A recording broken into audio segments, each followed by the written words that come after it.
So நம் தமிழ்நாட்டுக்கு ஒரு 67,000 கோடிக்கான வருமானம் உள்ள வருது அப்படிங்கிறதும் 1,00,000 பேத்துக்கான வேலை வாய்ப்பு கிடைக்குது அப்படிங்கிறதையும் நம்ம வெகுவாக பார்க்கலாம்.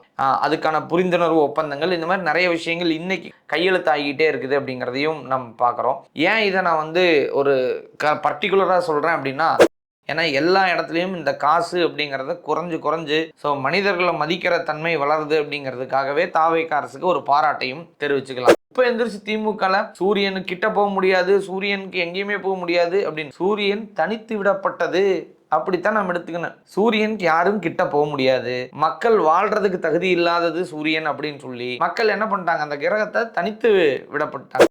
என்னைக்கு அவர் துப்பாக்கி சூடு எனக்கு டிவியில பார்த்தா தெரியும்னு சொன்னாரோ அன்னையிலிருந்து அவர் இன்னைக்கு வரை தோல்வியை தான் சந்திச்சிருக்காரு. அப்ப திருந்தறக்கு வாய்ப்பு கிடைக்கும் போது திருந்துனா தப்பிக்கலாம். கட்சியே இல்லாம தனிமரமா நின்று எப்பவுமே ஒண்ணு தெரிஞ்சுக்கணும், தனிமரம் தோப்பாகவே ஆகாது.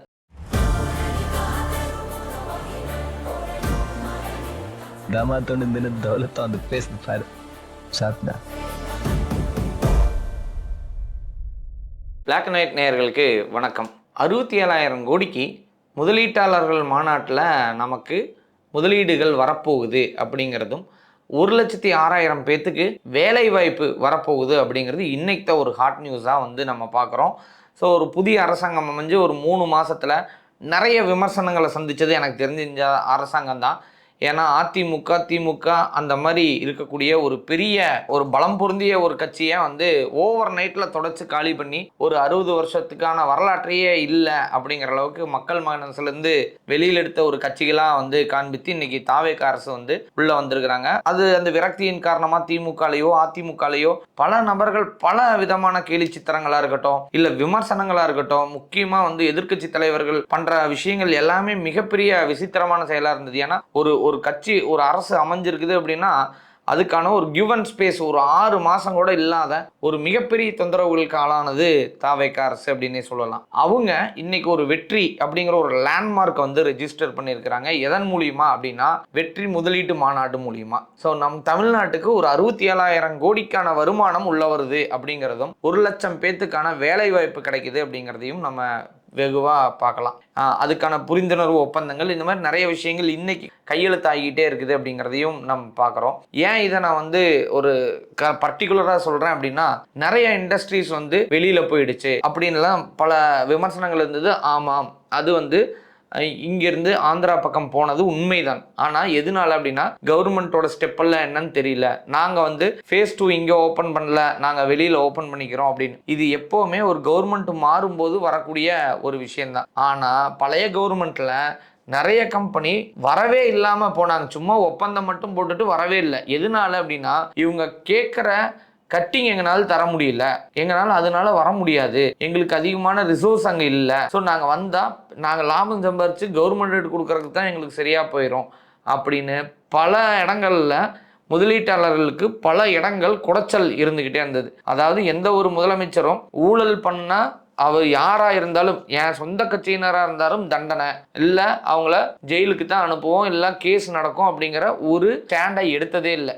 அந்த விஷயத்துல முதல்வர் விஜய் அவர்களுக்கு ஒரு பாராட்டையும் கண்டிப்பா தெரிவிக்கணும். ஏன்னா அவர் பதவியேற்ற கையெழுத்து போடுற அதே நேரத்துல இதையும் தெரிவிச்சிட்டார், இங்க ஜீரோ கரப்ஷன் அப்படிங்கிறத கொண்டு வரணும். உடனே சில பேர் பொங்கி எழுந்து இங்க கரப்ஷன் இருக்குதா, இங்க கரப்ஷன் ஒளிஞ்சிருச்சா அப்படின்னு கேட்பாங்க. ஆனா பல இடங்கள்ல பயம் உருவாயிருச்சு. 3 மாசத்திலேயே அந்த ஒரு பயம், காசு வாங்கினா நம்ம மாட்டிக்குவோம், இல்லை நம்மளோட மொத்த வேலையும் சேர்ந்து காலி ஆயிரும், இருக்கிறத காப்பாற்றிக்குவோம், இல்லை வேலையாவது நம்ம காப்பாற்றிக்குவோன்னு சொல்லிட்டு எந்த இடத்துலையும் கரப்ஷன் இல்லாமல் ஒரு இடம் உருவாகிட்டு இருக்கிறது நல்ல விஷயம். அது ஒரு வருஷத்தில் கூட உருவாகட்டும், ஆனால் அதுக்கப்புறம் இருக்கிற தலைமுறை கரப்ஷன் இல்லாத ஒரு தலைமுறையாகவும். இப்போ சவுக்கு சங்கர் அவர்கள் கூட ரீசெண்டாக ஒரு ஸ்டேஜில் சொல்லியிருப்பாரு, மதிமுகம் நடத்தின ஸ்டேஜில். ஸோ அதில் சொல்லியிருப்பாரு, எல்லாரும் பயப்படுறாங்க, காசு வாங்க மாட்டேன்றாங்க, 14 ஃப்ளோர் 15 ஃப்ளோர் இருக்கிற இடங்கள்ல நீங்கள் வாங்க, உங்களுக்கு அப்ரூவ் ஆயிடுச்சு, நீங்கள் வாங்கிட்டு போயிருங்கன்னு சொல்கிறாங்க அப்படின்னு. அப்போ ஒரு உதாரணத்துக்கு சொல்கிறேன், கவர்மெண்ட்டுக்கு காசு கொடுத்தா அது யாருக்கு ஆட் பண்ணுவாங்க? கண்டிப்பாக வாங்குற கஸ்டமர் தலையில் ஆட் பண்ணுவாங்க. ஒருத்தர் 75 லட்சம் கொடுத்து அசட் வாங்குறாருன்னா அதில் அந்த 10 லட்சம் கரப்ஷன் கொடுத்ததா தான் இருக்கும். இதே ஒரு வேளை அது குறைஞ்சதுன்னா வாங்குறவங்களுக்கு மகிழ்ச்சியாக இருக்கு. ஏன்னா பில்டர் வந்து என்ன பண்ணலாம், 65 லட்சம் 67 லட்சத்துக்கே அந்த இடத்த தரலாம். அப்போ மக்களும் மகிழ்ச்சியாக இருப்பாங்க அப்படிங்கிறது தான். ஏன்னா எல்லா இடத்துலையும் இந்த காசு அப்படிங்கிறத குறைஞ்சு ஸோ மனிதர்களை மதிக்கிற தன்மை வளருது அப்படிங்கிறதுக்காகவே தாவேகா அரசுக்கு ஒரு பாராட்டையும் தெரிவிச்சுக்கலாம். அதுக்கடுத்து ஒரு சம்பவம் என்ன அப்படின்னா, மிக முக்கியமா ஓபிஎஸ் அவர்கள் தான் வந்து நம்ம டைட்டில் கார்டுலயே இருக்கிறார். என்ன டைட்டில் கார்டில் இருக்கிறார்னா, அனுபவம் பொருந்தியவர் தான். சட்டசபை நிகழ்வுகள்ல எதிர்க்கட்சி தலைவர் அவர்கள் அவர் இருந்தாரா தூங்கினாரா எதுவும் தெரியாது. ஓபிஎஸ் அவர்கள் முன்னாடி எந்திரிச்சு உடனே அதுக்கான ஆக்கப்பூர்வமான கருத்துக்கள்லாம் வந்து முன் வச்சு சொன்னார். இது பார்க்குறக்கு எப்படி இருக்குதுன்னா, போன திமுக அரசில் அப்போசிஷனாக வந்து எடப்பாடி அவர்களும் இவர் பக்கத்துலேயே இருந்தார். ஆனால் ஒரு தடவை கூட எந்திரிச்சு அதிமுகவை நீங்கள் இப்படி விமர்சனிக்கிறீங்களேன்னு சொல்லவே இல்லை. அதுக்கு பதிலாக என்ன பண்ணார், உப்ப எந்திரிச்சு திமுகவில் சூரியனுக்கு கிட்ட போக முடியாது, சூரியனுக்கு எங்கேயுமே போக முடியாது அப்படின்னு. சூரியன் தனித்து விடப்பட்டது அப்படித்தான் நம்ம எடுத்துக்கணும். சூரியனுக்கு யாரும் கிட்ட போக முடியாது, மக்கள் வாழ்றதுக்கு தகுதி இல்லாதது சூரியன் அப்படின்னு சொல்லி மக்கள் என்ன பண்ணிட்டாங்க, அந்த கிரகத்தை தனித்து விடப்பட்டாங்க. நிலவு அழகா இருக்கும், சரி அங்கே போகலாம் அப்படின்னு சொல்லிட்டு மக்கள் திமுகவை தனித்து விடப்பட்டாங்க. இதுதான் ஓபிஎஸ் அவர்களால் சொல்லப்படுதுன்னு நான் நினைக்கிறேன். ஏன்னா வேகமாக எந்திரிச்சு எல்லா இடங்களுக்கும் சொல்கிறாரு. ஒரு 3 வருஷத்துக்கு முன்னாடி பாக்கெட்டில் அம்மா படத்தை வருஷக்கணக்காக வச்சுருந்தார். அம்மா அவர்களால் தான் இன்னைக்கு முன்னாள் முதலமைச்சர் அப்படின்னே அவர் அடையாளம் காணப்படுறார். அப்படி இருக்கிறப்ப இன்னைக்கு ஓவர் நைட்டில் ஸ்டாலின் அவர்களோட படத்தை வச்சுக்கிட்டு நான் இன்னைக்கு ஒரு திமுக விசுவாசி அப்படின்னு சொல்றாரு. கேட்டால் இன்னொரு காரணம் சொல்லிக்குவாங்க, எங்களுக்கு ஆதிக்கட்சி எது தெரியுமா, திமுகலேருந்து பிரிஞ்சு வந்தது தான் அதிமுக அப்படின்னு சொல்லிடுவாங்க. இத்தனை நாளாக கொள்கை தலைவராக அவர் வந்து கருணாநிதி அவர்கள் வச்சிருந்தாரா, எம்ஜிஆர் அவர்களை வச்சிருந்தாரா? எம்ஜிஆர் அவர்கள்ட்டிருந்து வந்தவர் தான் இவர். அப்போ எம்ஜிஆரை வச்சிருந்தவர் கடைசியில் ஜெயலலிதா அம்மையாரை நினைவில் பாக்கெட்டிலாகவும் அவரோட முகவரியாகவும் வச்சுருந்தவர் இன்றைக்கி என்ன ஆச்சு அப்படின்னா, இடத்துக்கிடம் மாற்றி பேசுகிற ஒரு தன்மையை ஓபிஎஸ் அவர்கள் வந்துட்டார். குறிப்பாக நான் முன்னாடி சொன்ன அந்த லேண்ட் விஷயத்தில் ஓபிஎஸ் அவர்களால் தான் அதிகமான மக்கள் பழுவும் காசு எப்படி வாங்கலாம், சிஎம்டிஏக்கு அப்பாற்பட்டு இங்கெல்லாம் எப்படி காசு வாங்கிறது அப்படிங்கிறத அறிமுகப்படுத்தினவரதே அவரு தான் நிறைய பல வீடியோக்களில் சொல்கிறாங்க. அது நமக்கு தெரியல. பட் ஆனால் அந்த சிஸ்டம் அங்கே இருந்து தான் வந்தது அப்படின்னே நம்ம பார்க்கலாம். அதனால் ஓபிஎஸ் அவர்கள் வந்து இன்னைக்கு எந்திரிச்சு முதன்மையாக கருத்து சொல்கிறதுனால அவர் எல்லாத்தையும் சரியாக பண்ணிட்டாரான்னு கேட்டால் நொடிக்கு நொடி மாற்றி பேசுகிறவராக தான் ஓபிஎஸ் இருக்கிறார். ஸோ அப்போ இருக்கிற இடத்துக்கு தகுந்த மாதிரி ஜால்ரா போட்டு ஸோ அப்படியே வண்டியை ஓடிக்கிட்டே இருக்கிறது தான் வந்து அவரோட பணியாக இன்றைக்கி இருந்துக்கிட்டே இருக்குது. அடுத்ததான் வந்து திமுக வந்து பார்த்தீங்க அப்படின்னா ஏதாவது ஒரு பார்ட்டியோட அலையன்ஸில் இருப்பாங்க. அது வந்து வெளியில் வந்துட்டா உடனே ஒரு 10 பேர்த்து விட்டு ஸ்டேட்மெண்ட்டோட சொல்லி இந்த அடிப்படை திமுக காரர் வரையும் அதை நம்ம இப்படி ஒரு வெறி நம்மளை வந்து இப்படி பேசுகிறான், நம்ம இங்கே போனால் என்ன தப்பு அப்படிங்கிற மாதிரி மடை மாற்றி கடைசியில் இப்போ என்ன சொல்கிறாங்க, கனிமொழி அவர்கள் பிஜேபியோட லைட்டாக இணக்கமாக இருக்கிறத நம்மளால் பார்க்க முடியுது. போன வாரம் எம்பியாக இருக்கிறாங்கல்ல, அவங்க என்ன சொன்னாங்க, ஏன் இப்போ என்ன அரசியலில் நிரந்தர எதிரியும் கிடையாது, நிரந்தர நண்பனும் கிடையாது, மக்கள் மட்டும்தான் முட்டாள். ஏன்னா இவங்க எப்போ வேணாலும் இணைஞ்சுக்குவாங்க, எப்போ வேணாலும் இது பண்ணிக்குவாங்க. தேர்ந்தெடுக்க அனுப்புகிற வரையும் என்ன பண்ணுவாங்க, உங்கள் வீட்டில் வந்து துணி துவைச்சு தருவாங்க, தோசை சுட்டு தருவாங்க, ஹோட்டல் கடையில் உட்காந்து மாவு இதெல்லாம் பிசைஞ்சு தருவாங்க, டீ போட்டு தருவாங்க, எல்லா வேலையும் செய்வாங்க. ஆனால் ஜெயிச்சதுக்கப்புறம் நீங்கள் வீட்டில் உட்காந்து டிவியில் பார்க்கணும், அவங்க ஃப்ளைட்டில் போவாங்க, அவங்க பசங்க வெளிநாட்டில் படிப்பாங்க, அவங்க வசதி வாய்ப்புலாம் மாறிடுவாங்க. இதுதான் அவங்களுக்கும் நமக்கும் உள்ள ஒரு வித்தியாசம். அவங்க இப்போ என்ன சொல்கிறாங்க, இத்தனை நாளாக திமுக வண்டி எப்படி ஓடிட்டு இருந்தது, மதவாதம் இனவாதம் மதவாதத்தை தூண்டி விடுற கட்சி அப்படின்னு. இன்னைக்கு வானதி சீனிவாசன் அவர்களே சொல்கிறாங்க, ஏன் இப்போ அமைஞ்சா என்ன தப்பு இருக்குதுங்கிறேன் அப்படின்றாங்க. ஏன்னா அவங்களுக்கு ஒரு ஆதங்கம் கூட இருக்கலாம். போன தடவை பாவம் ஏதோ சட்டசபைக்குள்ளேயாவது இருந்தோம், இந்த தடவை மக்கள் சட்டசபையிலேருந்தும் தள்ளி விட்டாங்க, அதனால அட்லீஸ்ட் ஏதாவது ஒரு இந்த கட்சியாவது பிடிச்சிக்கிட்டா நமக்கு ஏதாவது வாய்ப்பு வருமேன்னு யோசிக்கிறாங்களே என்னமோ. அவங்களும் எங்களுக்குள்ள எந்த இதுவும் கிடையாது, அரசியலுக்கு எது வேணாலும் நடக்கலாம் அப்படின்னு. அப்போ நல்லா தெரிஞ்சுக்கோங்க, இவங்களுக்குள்ள கொள்கையும் கிடையாது, கோட்பாடும் கிடையாது, எதுவுமே கிடையாது. யாரு கையை விரிச்சாலும் அந்த இடத்துல கையை கொடுத்து பார்ட்னர்ஷிப் வைக்கிறது, அதுக்கு தகுந்த மாதிரி மக்களை மடமாத்துறது. அப்ப நான் திரும்ப சொல்றதை பார்த்தா ஒரு பெரிய அடி வாங்கிடுறாங்க. 108 இடத்துல பளிச்சுன்னு தோத்து போய் இளைஞர்களோட ஆதிக்கம் அதிகமாகி மக்கள் ஒரு மனநலமையே மாற்றி ஒரு துணியை வெளுத்தடிச்சு சாயம் போனால் எப்படி இருக்கும், அப்படி இருக்குது அரசாங்கம். அப்ப அதிகாரிகள் முதற்கொண்டு பயப்படுறாங்க, லஞ்சம் வாங்கினா என்னங்கிறது. அப்போ மக்களுக்கான அதிக பலன் கிடைக்குது, மக்கள் எங்கே வேணாலும் எழுந்து நின்று கேள்வி கேட்க முடியுது, எப்படி இது அப்படின்னு சொல்லிட்டு ஒரு வீடியோ எடுத்து போட்டால் இன்னைக்கு அத்தனை பிரச்சனையும் வந்து எல்லா இடங்களுக்கும் தெரிவிக்கிற மாதிரி ஒரு நல்ல அமைப்பு அரசாங்கம் அமையுது. அப்படிங்கிறப்ப அதை ஏன் இது மக்களுக்காக நடக்கக்கூடிய அரசாங்கமாக தான் இனிமேல் எடுத்துக்கணும். அது விஜய் அவர் வந்தார் இல்லை, யார் வந்தாலுமே சரி. ஸோ மக்களுக்கு தான் அதிகமான அதிகாரம் இருக்கணுமே. மக்கள் சேவகர்களாக இருக்க வேண்டிய எல்லாரும் மக்கள் கடைசியில கெஞ்சி கூத்தாடி ஏதாவது நான் காசு வேணா தர்றேன், நீங்க கொஞ்சம் இதை பண்ணி கொடுங்களேன் அப்படிங்கிற ஒரு நிலையத்தான் நம்ம இத்தனை வருஷமா இருந்தோம். அதைத்தான் இன்னைக்கு ஒரு மாறுதல் ஏற்பட்டுருக்கிறது ஒரு மகிழ்ச்சியை தான் நம்ம எடுத்துக்கணும். அருண்ராஜ் அவர்களுக்கும் இபிஎஸ்க்கும் பயங்கரமான வாக்குவாதத்தை நம்ம பார்த்தோம். இபிஎஸ் அவர்கள் இன்னைக்கும் சொல்றேன், எல்லாரும் கட்சியை விட்டு வெளியில போயிட்டாங்க. அவரோட ஸ்டாண்ட் என்னன்னு அவருக்கே தெரியல. என்னைக்கு அவர் துப்பாக்கி சூடு எனக்கு டிவியில பார்த்தா தெரியும்னு சொன்னாரோ அன்னையிலிருந்து அவர் இன்னைக்கு வரை தோல்வியை தான் சந்திச்சிருக்கிறார். அப்ப திருந்தறக்கு வாய்ப்பு கிடைக்கும் போது திருந்துனா தப்பிக்கலாம். கட்சியே இல்லாம தனிமரமா நின்று எப்பவுமே ஒண்ணு தெரிஞ்சுக்கணும், தனிமரம் தோப்பாகவே ஆகாது. அது இபிஎஸ் புரியுமா என்னன்னு தெரியல. இப்ப எல்லாரும் போயிட்டாங்க. ஏதோ ஒரு 4 பேர், ஓஎஸ் மணியன் அவர்கள், கிரி கிருஷ்ணமூர்த்தி அவர்கள், இவங்கெல்லாம் வேணா இருக்கலாம்.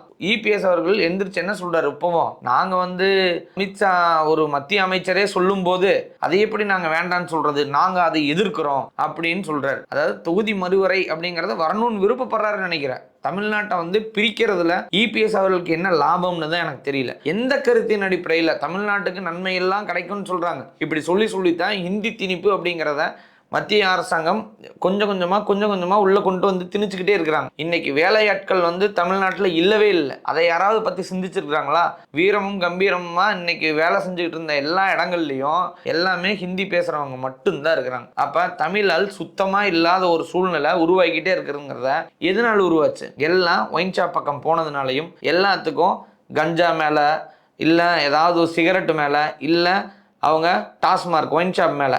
அரசாங்கம் வேணால் கல்லா கட்டலாம், ஆனால் இங்கே இருந்த மக்கள் அன்னைக்கெல்லாம் வீடு கட்டணும்னு நினச்சா கூட எல்லாரும் சேர்ந்து அவங்க வீடை கட்டி சொந்தக்காரவங்க முதற்கொண்டு எல்லாரும் சேர்ந்தே அவங்க வீடு கட்டுற அளவுக்கு வீரம் இருந்தது. ஒரு சாக்கு பையை தூக்குற அளவுக்கு அன்னைக்கு ஸ்ட்ரென்த் இருந்தது. இன்னைக்கு யாருக்கிட்டையுமே இல்லை. மிக முக்கியமாக சொல்கிறேனே, இறந்தா 4 பேர் வேணும்னு சொல்லுவான்.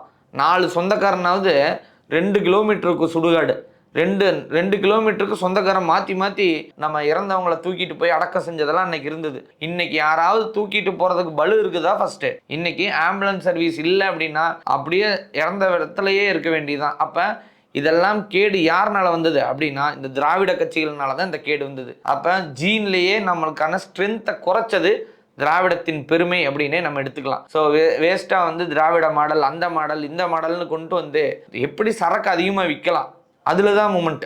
எப்படி மக்கள் மகிழ்ச்சியாக இருக்கிறாங்க அதில் யாராவது கவனம் செலுத்திருக்கிறோமா? இல்லவே இல்லை. சரக்கு எப்படி விற்கலாம், லாபம் எப்படி கட்டலாம், நமக்கு காசு எப்படி வரும், இதில் கவனம் செலுத்தி தான் ஒன்றுமே இல்லாமல் போச்சு. அதே மாதிரி இபிஎஸ் அவர்கள் கட்சியும் ஒன்றுமே இல்லாத ஒரு கட்சியாக தான் போயிடுச்சு. அடுத்த தடவை நிற்கும் போது மட்டும்தான் அவருக்கு தெரியும் எத்தனை பேர் சீட்டு கேட்டு வர்றாங்கன்னு தெரியாத ஒரு சூழல் தான் வச்சிருக்கிறார் அவர். அடுத்ததான் இந்த ஆளூர் ஷானவாஸ் அவர்கள், அவரை பத்தி என்ன சொல்றதுன்னே தெரியல. கட்சியே கைவிடப்பட்ட ஒரு நபரா இன்னைக்கு இருக்கிறார். விசிகால அதாவது ஒவ்வொருத்தரும் ஒவ்வொரு ஸ்டாண்ட்ல பேசிட்டு இருக்கிறாங்க. ஓரளவுக்கு எல்லாருமே ஒரு ஸ்டாண்டில் இருந்தாலும் இவர் மட்டும் திமுக மேடை ஏறி திமுகவோட விசுவாசி மாதிரியே, நான் என்ன சொல்றேன், தெளிவா இவர் இதுல இருந்து விலகி திமுகவில் போய் சேர்ந்துக்க வேண்டியதானே. முன்னால சட்டமன்ற வாய்ப்பு கிடைச்சது, இப்போ வாய்ப்பு கிடைக்கல. அப்ப கட்சி தலைவரை எதிர்த்து பேசணும்னு முடிவு பண்ணி நினைக்கிறாரா, இல்லை ஏறி போகணும்னு நினைக்கிறாரா? ஏன்னா விசிகால இருந்து ஒரு மினிஸ்டர் பதவியெல்லாம் கொடுத்து அலங்கரிச்சிருக்கிறாங்க தாவேக அரசு. ஸோ அது எல்லாத்துக்கும் இத்தனை நாளாக விசிகா எந்த கொள்கையை நோக்கி போராடிக்கிட்டு இருந்ததோ அது கிடைச்சிருக்குது அப்படிங்கிற ஒரு பரந்த மனப்பான்மை கூட ஆளூர் ஷானவாஸ் அவர்களுக்கு இல்லை. எனக்கு கிடைக்கலைங்கிற சுயநலம் அவருக்கு. எனக்கு தொகுதியில் வாய்ப்பு கிடைக்கல, எனக்கு கிடைக்காத ஒரு சுயநலத்தை என்ன பண்ணலான்னு எனக்கு தெரிஞ்சு அவர் ஏதாவது ஒரு இடைத்தேர்தல் நிற்கிறதுக்கு அடி போட்டிருக்கிறாரு அப்படிங்கிற மாதிரி தான் நான் பார்க்குறேன். ஏன்னா அதனால தான் அவர் போய் திமுக மேடையில் ஏறி நின்று பேசுறது, இந்த மாதிரி விஷயங்கள்லாம் பண்ணுறாரு. ராசா அவர்கள்லாம் ஒரு கடுமையான விமர்சனத்தையெல்லாம் அவங்க கட்சி மேலே வச்சுருந்தார். அதை பார்த்தும் கோபம் வராத ஒரு ஆளாக இருக்கிறாரு அப்படின்னா அவருக்கும் ஒரு பதவி ஆசை இருக்கத்தானே செய்யும்.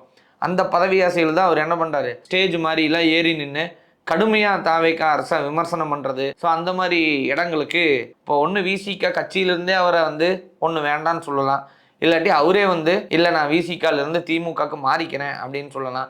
அவருக்கு சீட்டு கிடைக்காததுக்கு ஒரே ஒரு இது என்னன்னா, அவர் அதிக திமுக பார்வையிலிருந்து தான் செயல்படுறாரு அப்படிங்கிற ஒரு ஹிடன் இன்ஃபர்மேஷன் கிடைச்சதுனால தான் அவருக்கு சீட்டு கிடைக்கல அப்படிங்கிறது எல்லாரும் பரவலாக பேசப்படுற ஒரு அரசியல் சூழ்நிலையில் இருக்க ஒரு செய்தி. இது அவர் மாற்றிக்கணும் அப்படிங்கிறது தான் நான் கேட்குறேன். ஒன்று இங்கே இருங்க, இல்லை அந்த சைடு இருங்க, 2 பக்கத்துலேயும் 2 கால் வச்சு எந்த இடத்துலையும் நிற்க முடியாது அப்படிங்கிறது தான். ஒரு அரசு அமைஞ்சா 6 மாத காலம் அவகாசம் கொடுங்க. நல்ல விஷயம் நடந்தால் வரவேற்க கற்றுக்கோங்க. அதை விட்டுட்டு கண்மூடித்தனமாக நான் விமர்சனம் பண்ணுவேன் அப்படின்னா அது ரொம்ப தவறான விஷயம். நம்ம கூட வீடியோவில் சொல்லியிருந்தோம், மரிய வில்சன் அவர்கள் முதல் நாள் பேசினது சட்டசபையில் தவறு அப்படின்னு தான் சொல்லியிருந்தோம்.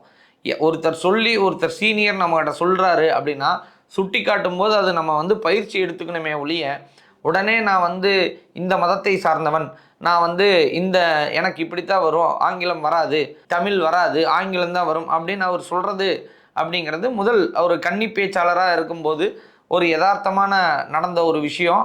பட் ஆனால் அது தவறு அப்படின்னு தான் நம்ம சுட்டி காட்டினா, அடுத்த நாள் அவர் வந்து அதற்கு நான் கற்றுக்கிறேன் அப்படிங்கிற ஒரு மன்னிப்பையும் அந்த இடத்துல கேட்டு கற்றுக்க முயற்சி பண்ணுறாரு. அப்படிங்கிறப்ப சரி, அடுத்ததை கடந்து தான் போகணுமே ஒழிய, அதே இதில் தேவையில்லாமல் நின்றுக்கிட்டு இப்படி எப்படி பேசலாம், ஒருத்தர் நான் தவறு அப்படி நான் மாற்றிக்கிறேன்னு சொல்லிட்டு அதை விட்டுட்டு அடுத்து கடந்து போகணும். ஏன்னா தேவையான விஷயங்கள் 1008 இருக்குது. அதை விட்டுட்டு தேவையில்லாத விஷயத்தில் போய் முட்டுக்கட்டையாக நின்றுக்கிட்டு இருக்கக்கூடாது அப்படிங்கிறது தான். பார்த்துக்கிட்டு இருக்கிற மக்கள் நீங்கள் சொல்லுங்கள், இதில் நம்ம சொன்ன கருத்தில் எது சரி எது தவறுன்னா கண்டிப்பாக கமெண்ட்டில் சுட்டி காட்டுங்க. கட்டாயம் நம்ம அடுத்த வீடியோவில் அதை பற்றியும் பேசிடலாம். நன்றி.